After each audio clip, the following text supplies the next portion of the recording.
This episode of The Biggest Table is brought to you in part by Wild Goose Coffee. Since 2008, Wild Goose has sought to build better communities through coffee. For our listeners, Wild Goose is offering a special promotion of 20% off a one-time order using the code TABLE at checkout. To learn more and to order coffee, please visit wildgoosecoffee.com. I hope you enjoy this episode.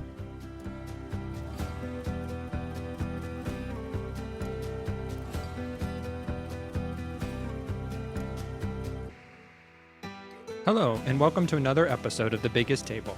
I am your host, Andrew Camp. In this podcast, we explore the table, food, eating, and hospitality as an arena for experiencing God's love and our love for one another. And today, I'm thrilled to be joined by Kellie Lisi and Martin Lohrmann. Kellie is an ordained deacon in the Evangelical Lutheran Church in America and serves at Wartburg Theological Seminary as vice president for leadership formation.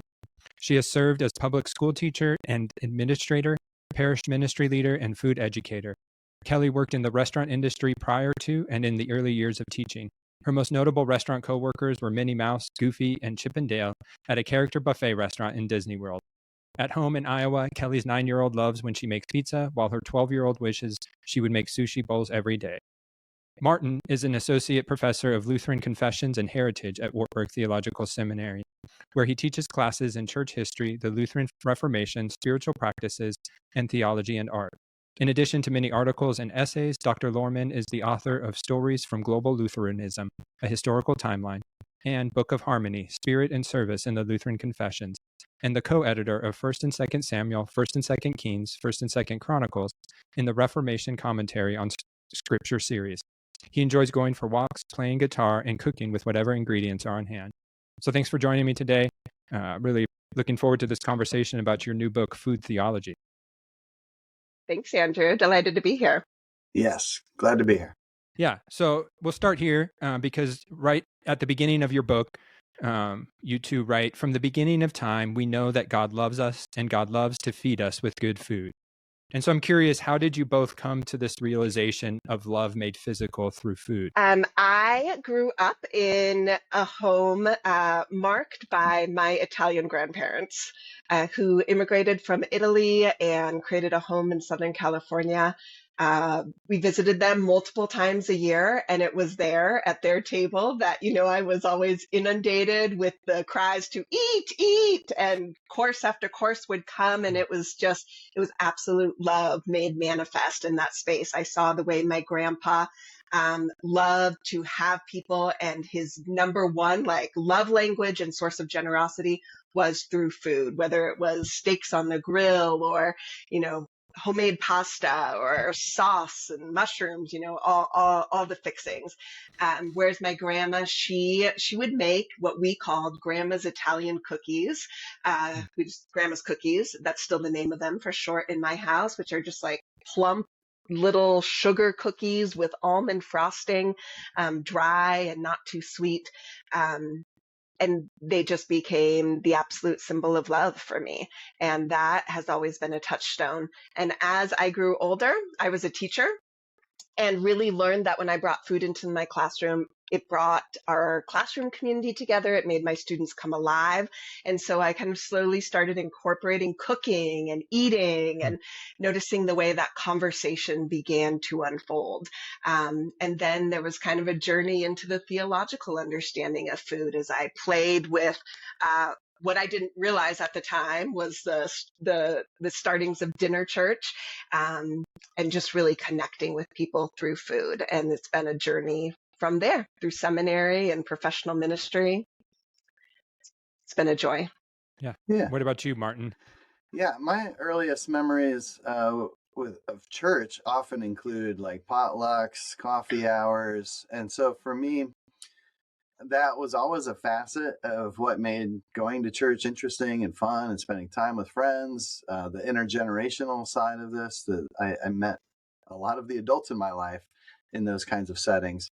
And as I went into parish ministry myself as a pastor, I just noticed food popping up all over the place in our community, but people wouldn't really talk about it. At a funeral luncheon, where did all these ham sandwiches come from? Who's doing this? And of course, there's a whole network of people showing love and compassion, by preparing meals at times like that. And then I was a pastor at a couple other churches where food was more central and people did talk about it. And I thought, oh, this is something to really build upon, because the more we're like naming what's important to us, the stronger we can make it. And like think intentionally about how food and faith go together. I love that, and want to come back to some of those points because I think they're important. But I'm curious how the two of you then teamed up and the sort of genesis of this book and how it all developed for the two of you. Yeah, I'll start. I had a sabbatical some years ago. It was during the pandemic, actually. And I do a lot of work in church history, especially Reformation history. And I wanted to do something that was more like on the pastoral community side of my interests and my own kind of calling, vocation. And Kellie had actually just written a master's thesis on this topic. And I wanted to encourage her to keep doing stuff with this. And so I thought, I have a sabbatical. I'm interested in the topic. Kellie had just graduated, and I thought maybe we can see what comes. And so we started making some proposals and floating it with, there's a writing group here in Dubuque. We floated it by them. We got several very polite rejection letters, but we decided to just keep going because we both cared a lot about it and could see kind of a gap in the field, that there's like theory and theology of food and kind of the theological reflection about God and food. And then there were some community books and how-tos, and we thought, let's see if we can bridge that. And eventually, we did get a publisher to sign on, and we're really happy with how it worked out. Yeah. Anything you want to add, Kellie, to this project?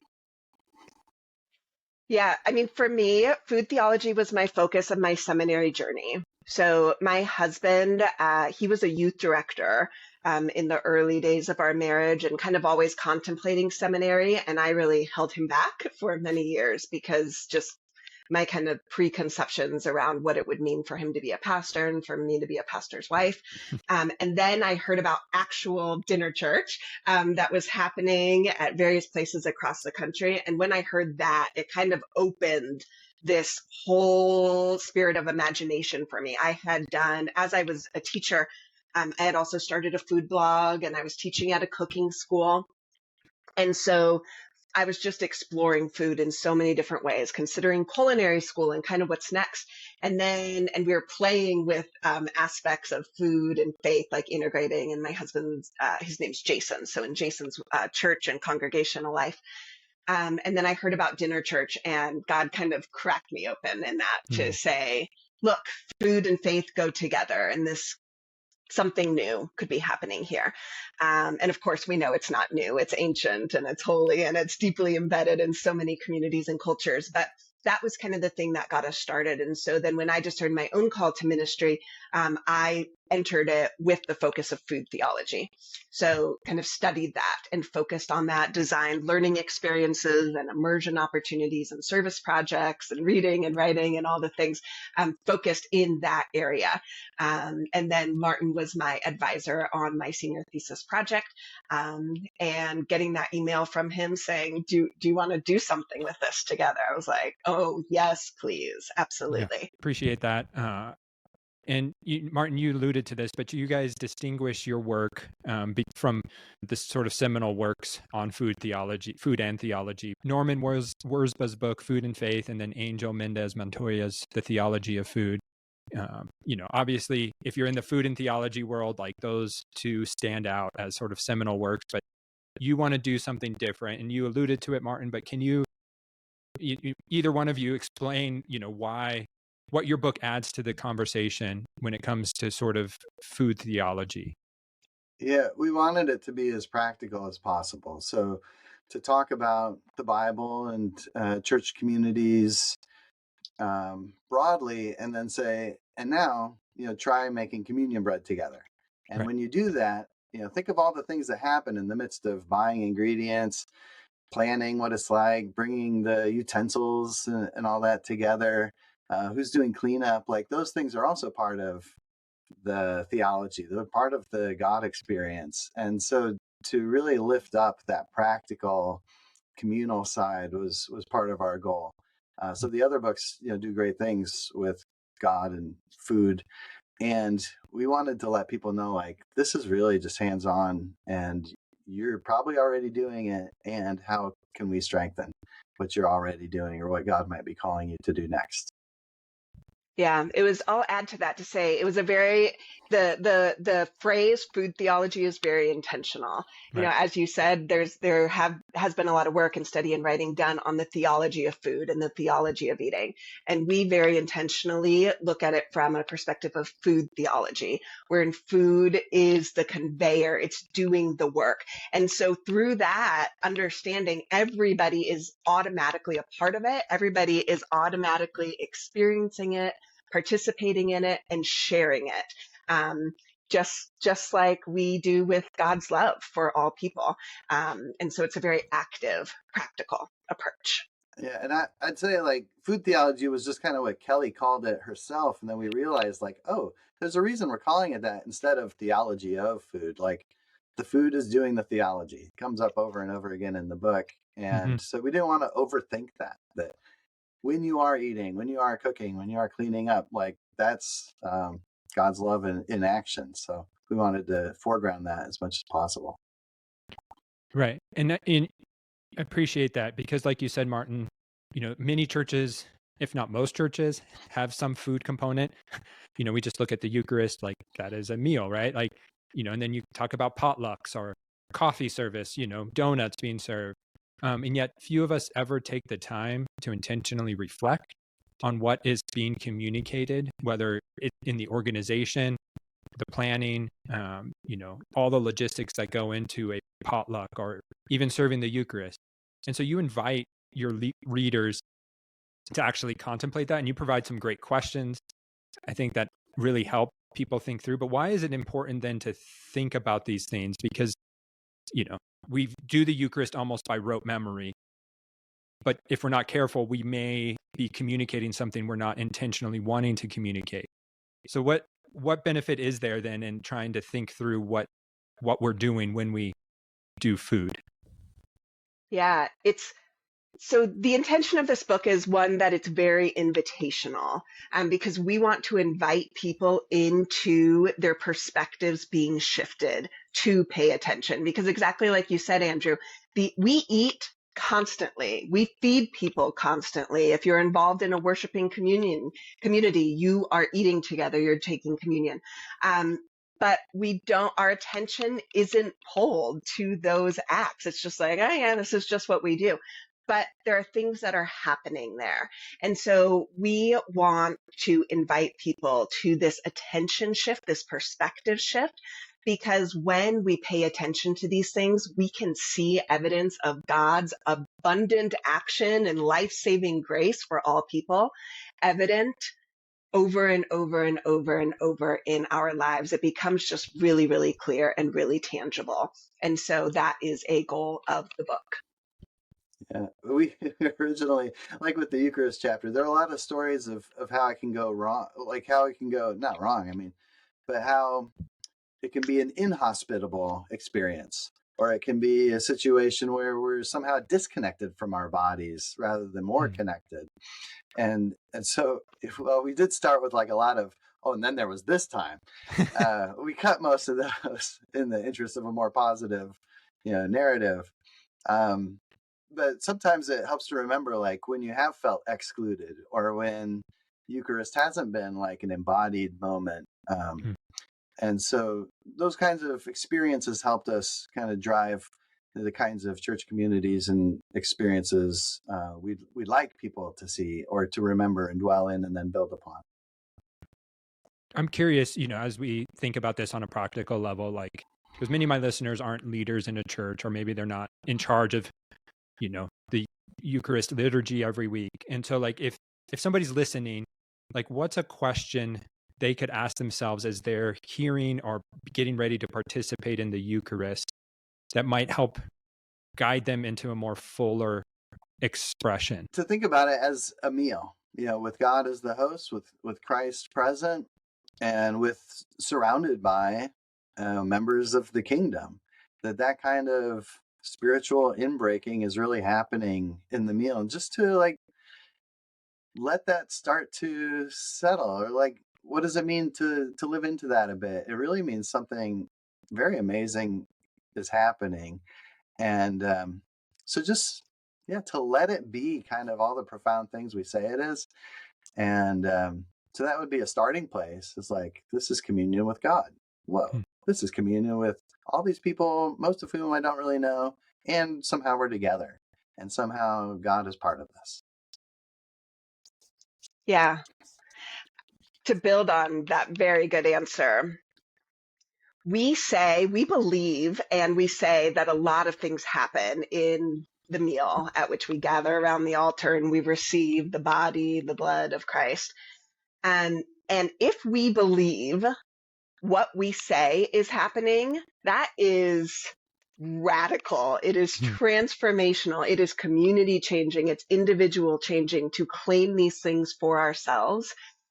And so I would really invite people to think about, is what we're saying reflected in our communion practices? Or are there things that we are doing? For instance, are we expecting people to kneel? And there are people with really limited mobility issues. Well, then how does that separate the practice and experience of the Eucharist from what we say and believe to be true about it? And how can we minimize that gap so that it can be this embodied experience that we can live into? Because it's quite a promise that we're receiving. I love that, because the Eucharist is it is central. Like Jesus told us to remember him by a meal, and I think N.T. Wright has a great quote, when Jesus asked, I forget the quote and I'd have to look it up. And so I don't want to butcher it, but I think to summarize it, he sort of mentions that, when Jesus asked us to remember him, it wasn't through sermons, it wasn't through a pithy saying, but it was through a meal. And so, like, what does that mean? And how does that then ground food theology? And so I'm curious, you guys are at a Lutheran seminary, which has a very more robust theology probably of the Eucharist than, I grew up in the Evangelical Free Church. And so I'm curious, how your understanding of the Eucharist has spurred you towards thinking about food theology. Yeah. In traditional Lutheranism, there's this crazy phrase called mystical union, which has always been there, as intellectual or as far from embodiment as Lutheran theology sometimes it's always talked about mystical union as happening. And that just kind of blew my mind as a young person. And then as we were starting to think about this book, I remember going for a walk in pandemic times, thinking, what's happening in Eucharist? And it crossed my mind that, like, in the Tyndale translation from English in the 1500s, that it's not this is the covenant of my blood, given for you. In Tyndale, it's the New Testament. So then I was like, oh, this is the New Testament before there's even books called the New Testament. The New Testament is this meal. And that then becomes like the start of the chapter on Eucharist. But again, Eucharist just kind of keeps blowing my mind. So, yeah. How does it keep blowing your mind? I'm just curious, like, as somebody who's in the academic, like, how, because it's easy for it to become rote. And so how to become that mystical union experience? Yeah. The God is present. The God is present with me. The God is present with us, that it's a plural, for you, given for you. That when we talk about communion of saints, we're talking about the people around us. We're also talking about the people who've gone before us, that we're having this meal, which is a foretaste of the feast to come, as our liturgy says. And so we're participating in something eternal and amazing. So yeah, all those things. Plus it's bread. It's, somebody baked it or bought it or brought it, and the altar guild set it up. So it's also very mundane at the same time. So all those things, they keep me coming back. Yeah. Keep calling back to me. Yeah. No, for sure. Because you're right, the elements are very mundane, but there's a mystical transformation that happens, like, in the making of wine, like something happens that I think belies scientific expression, or chemicals, and then bread, the combination just of flour, salt, and water yields something beautiful, whether in a short period of time, or if you're making sourdough bread over 2 days, all of a sudden you have this rich bread that flavor belies the simplicity. Yeah, and just quick, even though it's a small thing, it's like the parable of the woman who adds just a pinch of yeast and it leavens the whole thing. I mean, communion kind of is doing that in our lives. I love that. Yeah, Kelly, you have more. How does it blow your mind? Yeah. So I think that it's something that we have to work to pull ourselves out of the rote mundanity of it, because it is, right? We go up and we, and something that helped me lean into that was the experience of receiving communion from my professors while I was in seminary. So I came to seminary in 2017. My husband and I were both seminarians at the same time. We moved to Dubuque, Iowa with 2 young kids and lived on campus and attended residentially here at Wartburg. And in this community, so we worship every day that classes are meeting, or every day that's considered an academic day. We have chapel on campus, and we have folks who are connected and engaged at a distance. So they Zoom in, they participate, they help lead. It's a very hybrid experience. And then there are folks who are present on campus as well. And every Wednesday for us is the day that we celebrate the Eucharist as a community. And every week there's kind of a different faculty or staff leader, presider, ordained people who are preaching and leading worship along with students. And I remember very clearly the experience of receiving communion from one of my professors, Reverend Dr. Craig Nesson, who believed what he was saying so completely that it changed me. Because to encounter someone who it just infused everything that he was doing, and receiving bread from him was this really remarkable experience. And I experience that on a regular basis now with everyone who gives communion. It's people who believe so completely in what is happening. And so when I receive that bread,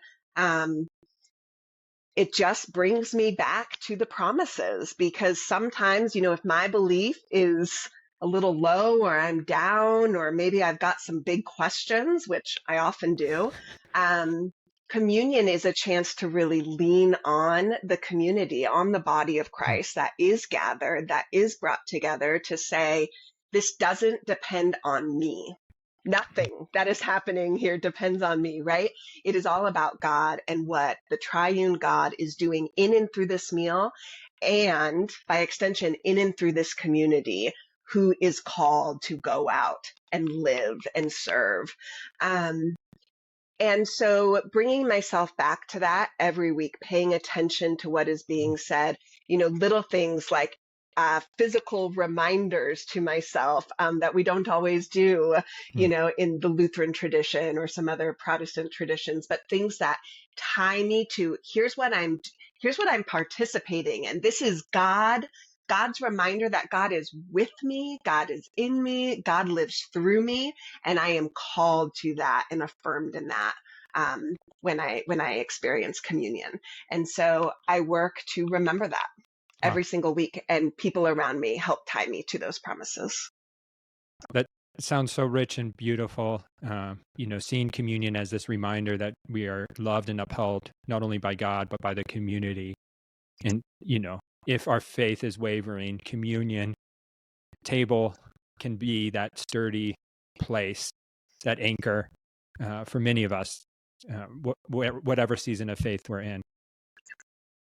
Yep, absolutely. And that's why we chose to start our book. I mean, the first chapter 1, is about Holy Communion, Right. because for we think about food theology as starting at the table, right? That is where it begins. And it's kind of this doorway, this invitation, this opening that then we get to go through and think about, well, okay, so I do this at church, but this has meaning and implication and matters for all of my life and the way, and all of my meals and all of my eating.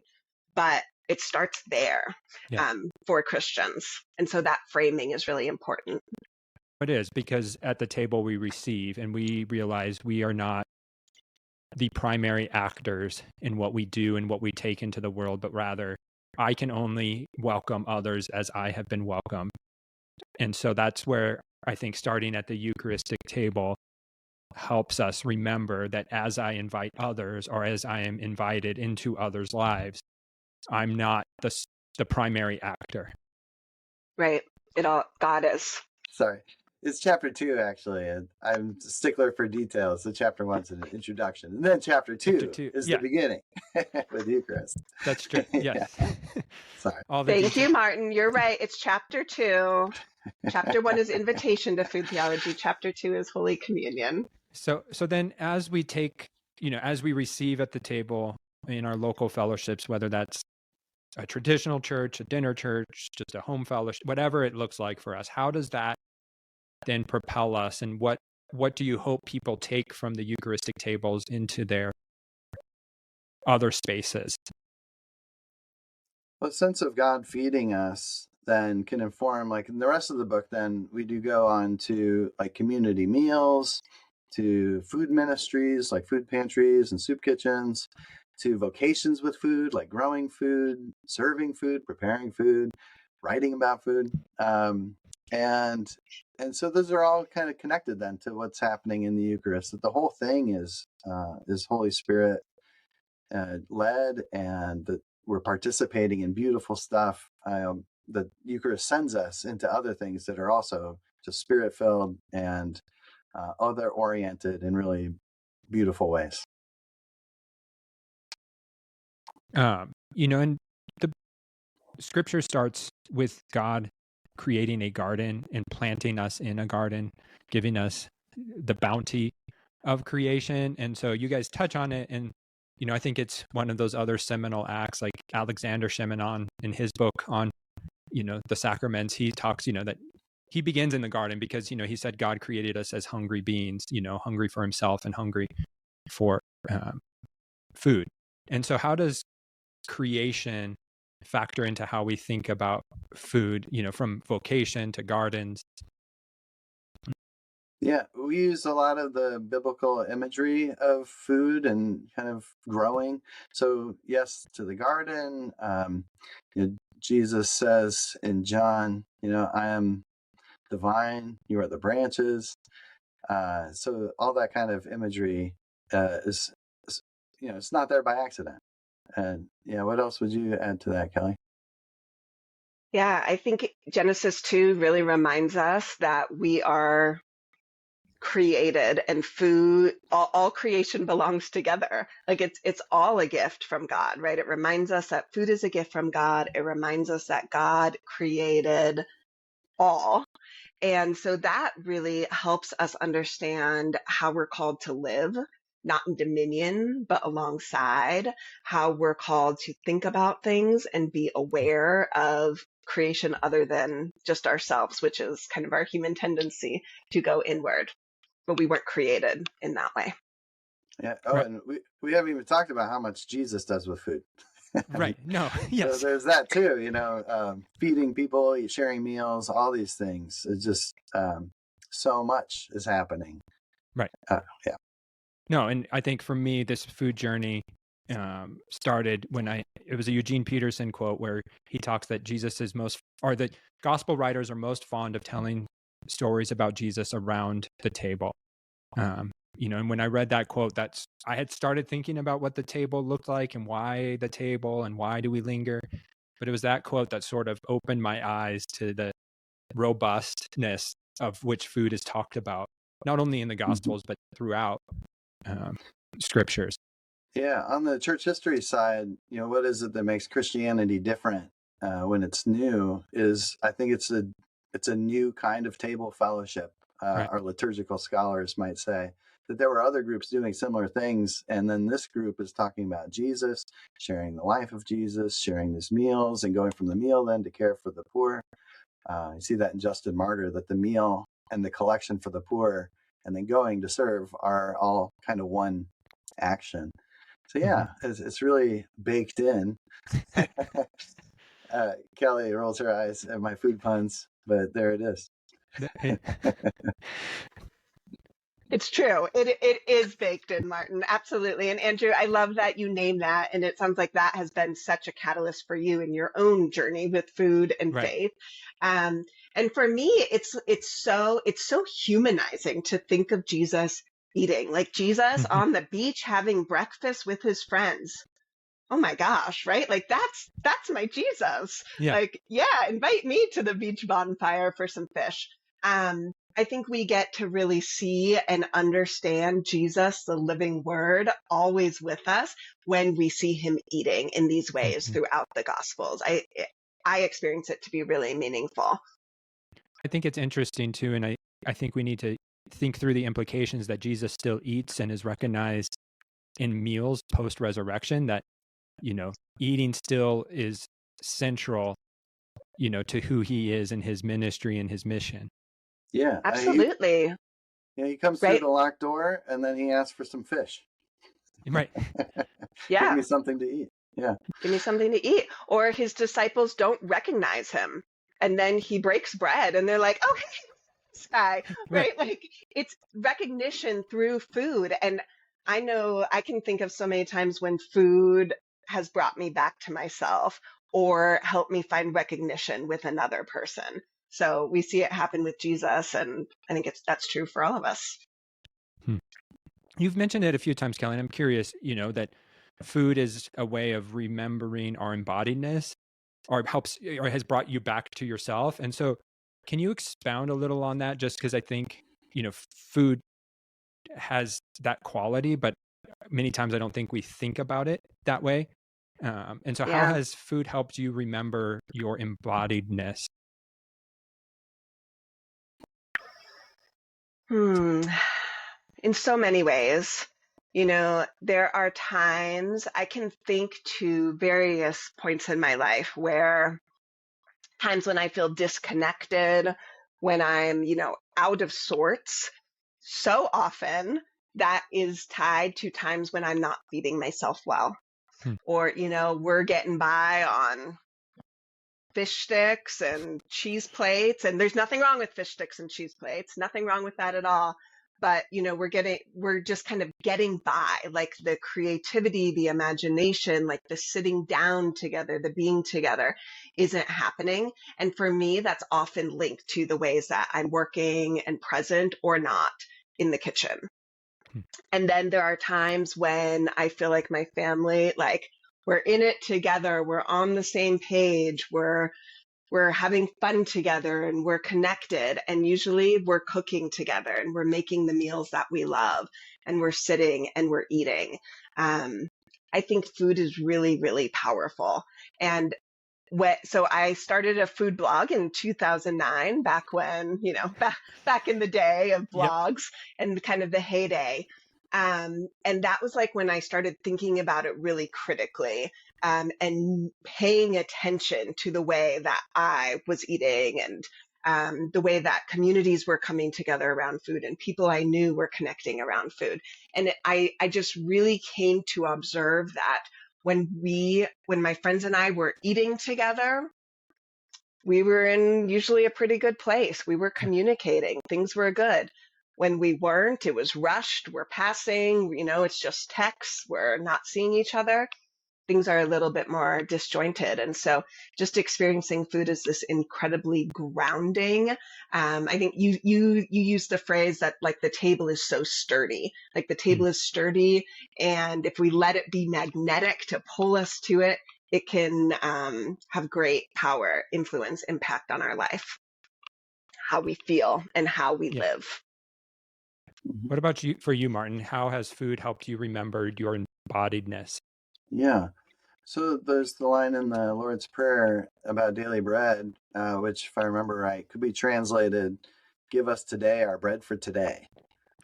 That one day at a time, one meal at a time, God is feeding us. It's that kind of ever present.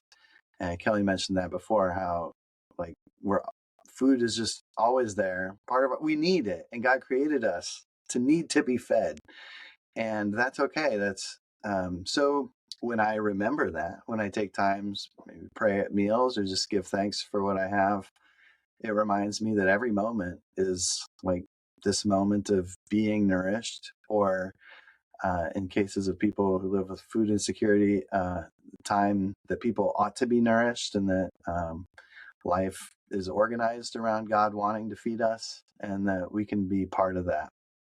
So yeah, I mean, really profound. Like it's and social systems and Right. my own existential reality, one meal at a time. There is so much, wrapped around food, and you even address, the hunger in today's culture. And I loved your section, helping us understand Martin Luther seeing what food and hunger need to be addressed as a political issue, and that this is, interwoven.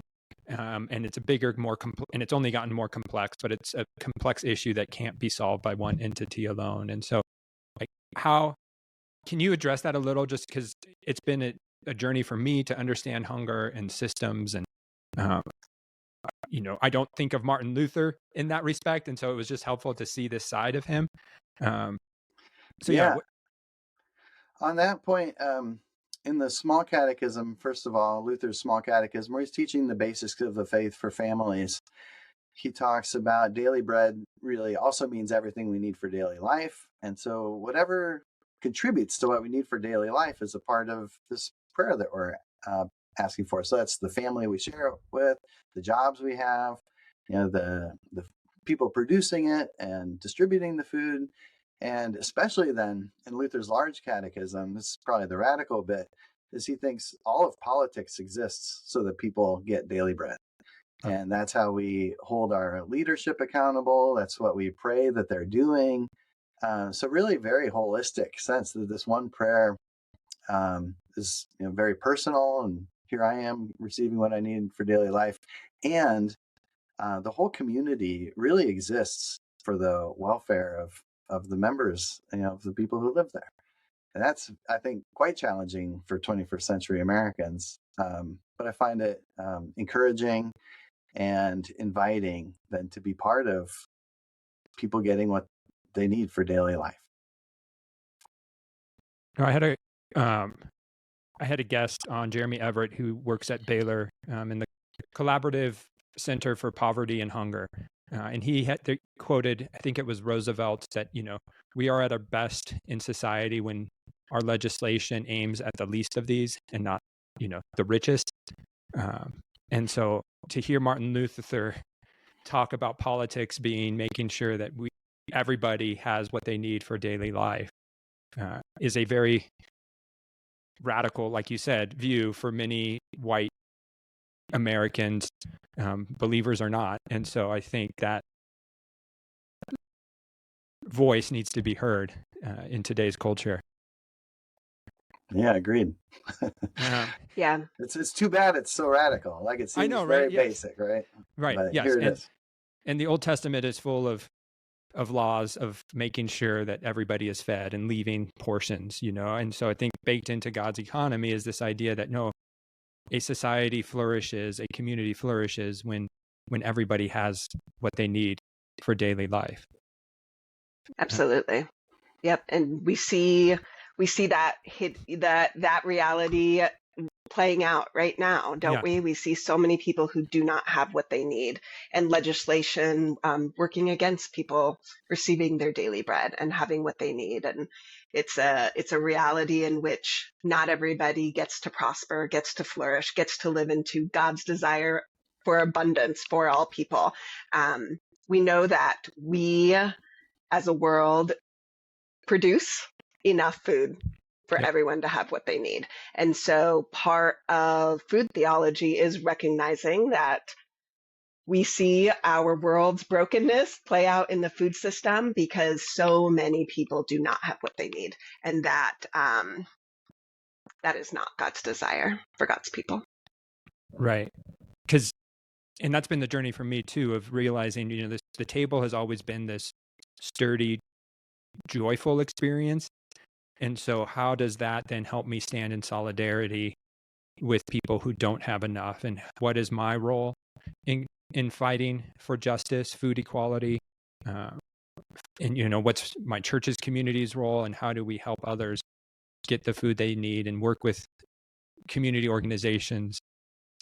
Because the table, while it's this place of remembrance and sturdiness, for many people it's not, whether that's food insecurity, eating disorders. There's a lot that's tied up with the table, for good and for bad, that I think needs to be unpacked. And I love that you guys, point us in those directions. Thank you. I mean, we acknowledge this stuff is really hard, and we all have like really limited perspectives that we come at it with. And so this is where, we, in our discussion questions at the end of each chapter, we really try to invite readers to seek out what is food security and insecurity like in their community, what kind of organizations are working towards food justice, and how can they learn and get involved, right? And we are not saying that the wheels need to be completely recreated, or that everybody who reads this book needs to be starting a food ministry. That's not the case. There are so many organizations and people working towards this, but us paying attention. So again, shifting our attention to what is already happening, and then figuring out how we can get plugged in, how God is calling us to get involved. That is the way that we transform our communities. And you mentioned that food and faith are imperfect acts, that they're entwined. And I had once a spiritual director, counselor tell me, that, cooking is a way to think even of sin sometimes, of, you miss the mark. You don't always get it perfect, but yet you get up and you try again, and so the spiritual life is like cooking, where one day, you burn your meatloaf, or you undercook the turkey, or whatever happens, and yet you have to get up the next day and still cook and feed yourself or your family or other people in your life. And so how do you guys see the interrelatedness working together for food and faith as imperfect acts? Well, I'll start on this one. So I love this question. This ties into an intentional choice that we made in the book. So we do have recipes throughout the book, but they show up in two different ways. So in every chapter, there's kind of the narrative of something to cook and something to make. And it's like, I think of them as recipe strategies, because of exactly what you just said. Like, we don't have to show up in the kitchen and do things perfectly in order to be well nourished. We don't have to show up in our communities and do everything perfectly in order for people to have what they need. But we show up, we take a look at what we have, and we give it a go. And so every chapter has these recipe strategies that just kind of talk you through it. And it's like, hey, try this and add this. And what if you combine these things? We do have an appendix that has all the recipes with actual measurements and things like that. Nothing is very fancy. Like, this is not like the culinary school chef fare, but it's basic, it's simple, it's nourishing. And the idea there is that we just show up and we work with what we have.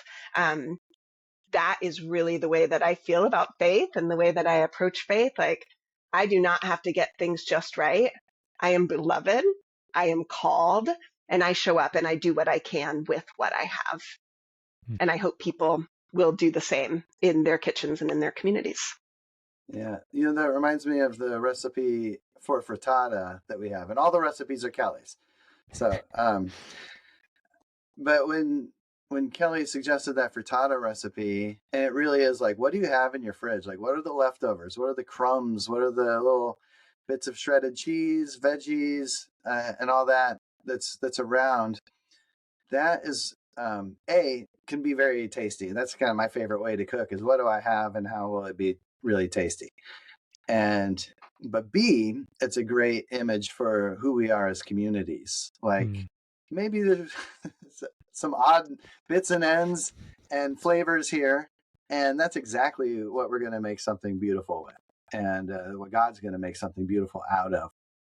And I think that's of an encouraging thing for communities, that you don't have to be everything. You don't have to have the fanciest ingredients, to whatever churches are supposed to be doing. You show up, bring the flavors, the people, the gifts you have, and it's going to be awesome. And so that's a big part of this book, is to really to encourage people and to see the blessings that they have and the blessings already around them. It reminds me of the parable or the story of stone soup, of a community, this guy just saying, hey, I have a stone. What do you have? And so the community each brings what they have, and the community is fed and nourished because everybody brought a little piece. Mm-hmm. Exactly. The boy has a couple loaves and fishes. Yeah. And next thing you know, the multitudes are fed. Yes, exactly. Yeah. It's paying attention and asking a question of wonderment, like, hey, what could be possible? Yeah, exactly. And in that act, I mean, this is what we talk about in chapter 2 on Holy Communion. We are decentered. What I have is decentered, and what God can do with all God's creation is centered. And that's what we're called to constantly work towards. And that's what we try to keep lifting up throughout the book. And this episode's going to be released December 16th, so right in the midst of holiday season, when many of us are going to be baking or entertaining or going places. And so, like, as people think of the Christmas Advent season, like, how can your work or ideas of food, like, help people rethink or reimagine or take a little step so that food is something more than just all the baking that needs to get done or all the meals that need to be prepped before Christmas? This season can be so stressful. We're recording this in the week of Thanksgiving. Yep. And I just did my big grocery shop yesterday to prep for Thanksgiving. We're hosting 10 people. And, I was at the register checking out. I had my clipboard. My 12-year-old daughter was manning the clipboard and checking things off. And we were getting ready to go to our next place. And the total came up on the register. And the total comes up and you're always like, oh gosh. And it was this moment where joy and grief sat side by side. And in that moment, I took a moment to be in that and to recognize, like, I'm so thankful. I'm so thankful to be surrounded by this abundance, to be able to prepare to host people, to welcome people to my table, and to gather around food.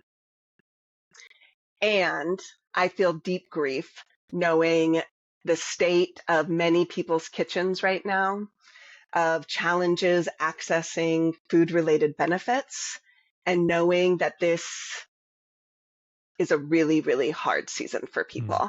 And so my daughter and I talked about that in the car on the way to our next place. We said a prayer, and then we grabbed some things at our next place to drop off to our food pantry. And so I think in this holiday season, to welcome people to experience the full gamut of emotions that come with food and hospitality and abundance and scarcity, to experience that, be present in that, pay attention to it, and then take a step.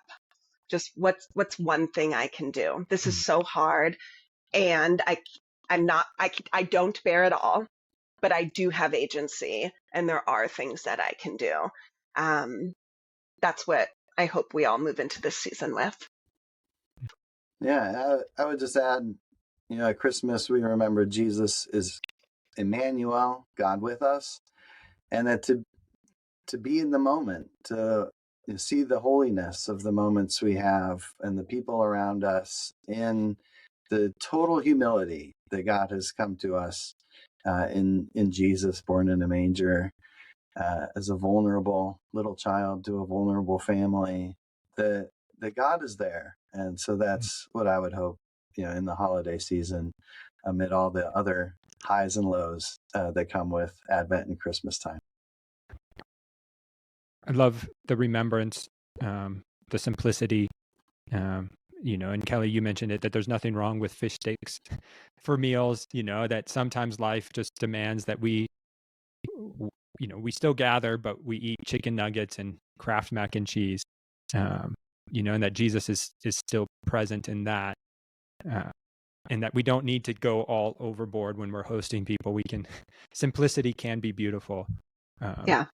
And not to stress over the little things. Or I always tell people, like, if you're entertaining people, don't try a new recipe. Like, do something tried and true, so that you're not stressed and you can actually be present with the people, versus a new recipe that you have no clue what you're doing. Yeah, that's such good advice. That's I so learned good. that by experience as a young adult. So yes.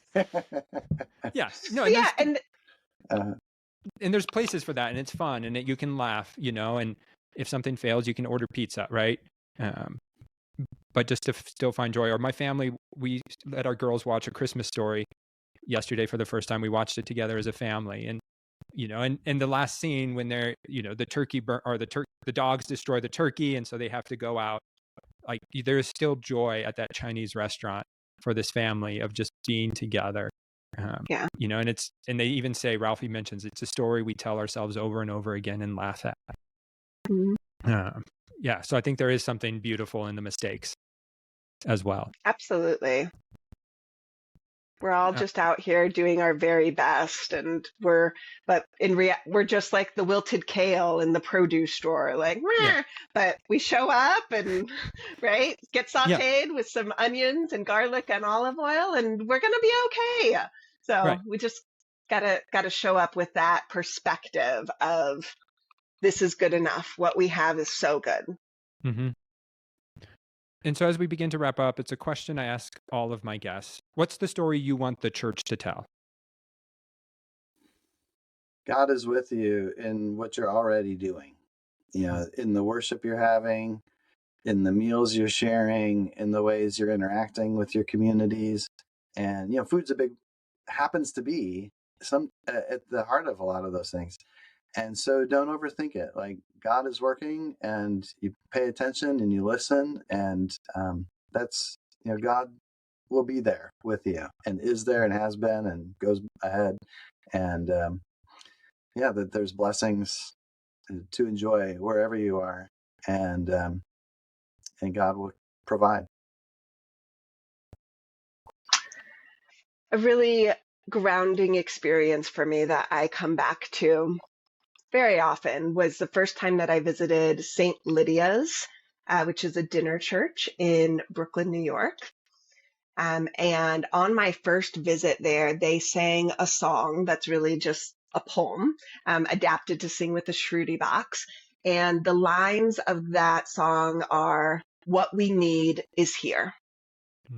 And they just sing that over and over and over. And that would be what I want the church to remember. Similar to what Martin just said, what we need is here. God has already created it. God is doing it. God has created us, and our prayers will move us into action, into that co-creation, because what we need is here, and we can move forward in faith, in abundance, and not out of a scarcity, fear-based mindset, but one of welcome and hospitality and acceptance. What we have is already here. I love that. It's a great quote to remember in this holiday season, in the hecticness, the busyness, to simply remember what I need, or what my family needs, or what we need, what we have, is already here and present, especially in the midst of community. So some fun questions to close about food. What's one food you refuse to eat? I eat almost everything. It's just kind of a life choice. I like to try stuff. I really don't enjoy lima beans. I am also a very adventurous eater, but I really draw the line at undercooked Brussels sprouts. I love Brussels sprouts. And when I go somewhere and I get like a hard little ball, I'm having none of that. Slice it in half and burn it and bring it back to me, please. I'm not messing around with undercooked Brussels sprouts.